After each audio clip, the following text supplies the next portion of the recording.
Give it up for the one and only James McAvoy!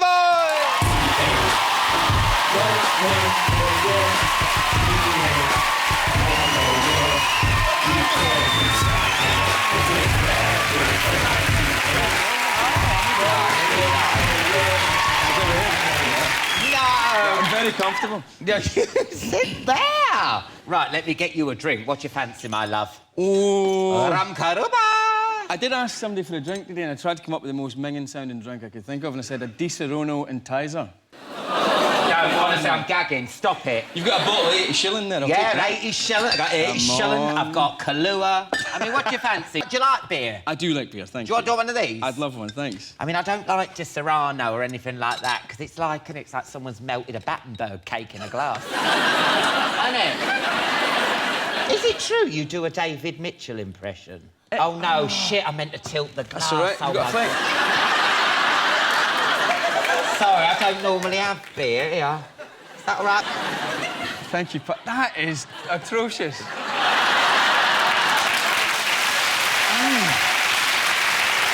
It's like a nice kind of beer foam. Yeah. With jus. Can you do an impression of David Mitchell? Do you know what? We're big fans of David Mitchell in our house. Oh, he's brilliant. So I caught him just there and said, do you mind if I do it? Because if I do it and you're really offended, I'll never forgive myself. Yeah, yeah. But you said, no, on you go. That would be absolutely lovely. Yeah, that's great. That would be absolutely so nice. But we are huge fans of his, so it was nice getting to meet him. Yeah, oh, he's brilliant, isn't he? I'm trying to think if I can do a Scottish accent, but I always sound a bit weary and downtrodden. You're like, hey, Scottish, eh? Are you being a junkie, Scott? That's it. That I can only play a junkie Scot. I could play a corpse in Taggart, I think. And that would be it. Here, we've got to talk about your new film, Filth. Please do. It's based on a book by Irving Welsh. Yep. Explain what it's about for anyone who can't read. Right. It's about... You know who you are. It's about pig riding. It's about the most bent copper you've ever met in your life. Yeah. He's racist and homophobic and sectarian and misogynistic. And he's a bit of a nightmare, really, and you're going to hate him. Yeah. But, of course, we try and make you laugh at him and laugh with him, and we try and make you feel sympathy for him, and whilst never asking you to forgive him, really. So it's about him and his mental state, and it's about him going absolutely mental. So you realise that he's not all of those things that I just said.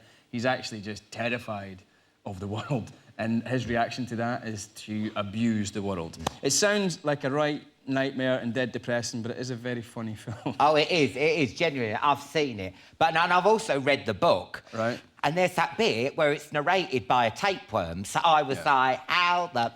is that going to be done? Well, we thought... Who's going to get that part? Because I heard Helen Flanagan was going to get it. No, I did. There's a tapeworm that is actually inside my character, right? Who sort of eats the pages as Irvin's writing. It's incredible. But yeah, so we got Jim Broadbent to do that, and it was brilliant. Yeah. But I saw the film weeks ago, and I'm still traumatised. I mean, Legally Blonde... Did you laugh, though? Did you laugh? I laughed. Oh, my God, laughing all the way through it. Because it's like, I'm trying to sell the picture, do you know what I mean? No. It is dark, it is going to make you cry your eyes out, but it is also funny, isn't it? And, of course, he wrote Trainspotting, and I just think... I think it's better than Trainspotting, and I love... And I genuinely mean that. I just thought it was brilliant. Have that, Danny. No, there you go. Pop that on the poster. Alan Carr.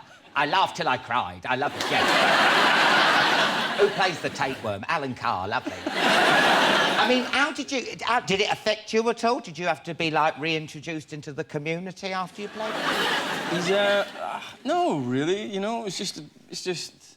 I drank a bit too much making the film, I drank a bit too much whiskey, and it is very intense. And I did come home feeling a bit jangled sometimes. And some of the things that I have to do in the film... I'm very proud of the film, actually, and I'm not squeamish about most of the things I had to do. But there was one day where I had to abuse someone in it, and it was just... That was a little bit too much, nearly, you know? Yeah. But there, you fart on cue. He farts on cue. Not even Dame Judi Dench can do that. I can't... You know, I've been told by the director, and Irvin has said publicly, that I fart for real in the film. I can't remember doing that. I'm sure it's in me. Oh, it's your age, love. It's your age. Oh, is it? it just slips out. But I do vomit for real in the film. Yeah. I'm not necessarily proud of that, but it's true.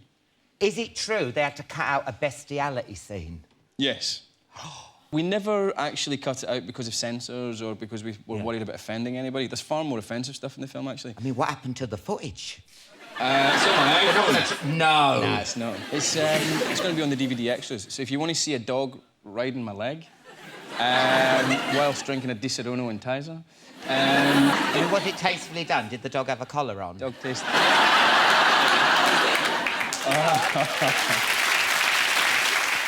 So good, and it's and you know, it's a very British film, and it's got a really dark sense of humour, which I love. How's it going to go down in Hollywood, do you reckon?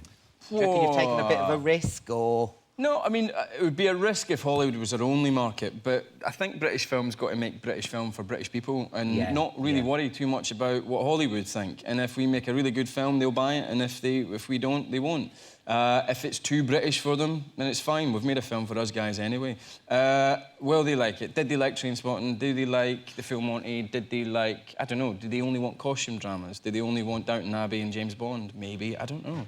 But I think we've got a responsibility to our own people rather than people on another continent. Yeah, it's true, yeah, it's true.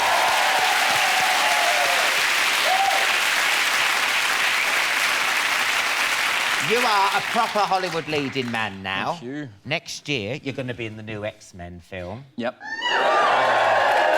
Can you tell us anything about it, or have you been sworn to secrecy? I can tell you, we've got a massive, massive cast, and Hugh Jackman is back, but he's amazing, amazing guy. I mean, it's amazing Nick cast. Holt, Jennifer Lawrence, Halle Berry, Peter Dinklage from Game of Thrones. We've got a massive cast, and I think it's going to be the most epic X-Men yet. Oh, wow. I mean, I was watching the X-Men the other day, and it does make me laugh, that penultimate scene where you're laying on the floor, you've been shot, and you're like that, and you're going, help, help, I can't feel my legs. And then you've got 6 mutants around you, and they can make fire, they can make ice, they can rotate things, they could use telepathy, and they're all going, awkward. I mean, isn't it? No one can do anything. No, I know. We had to just end the film. I know. Quick.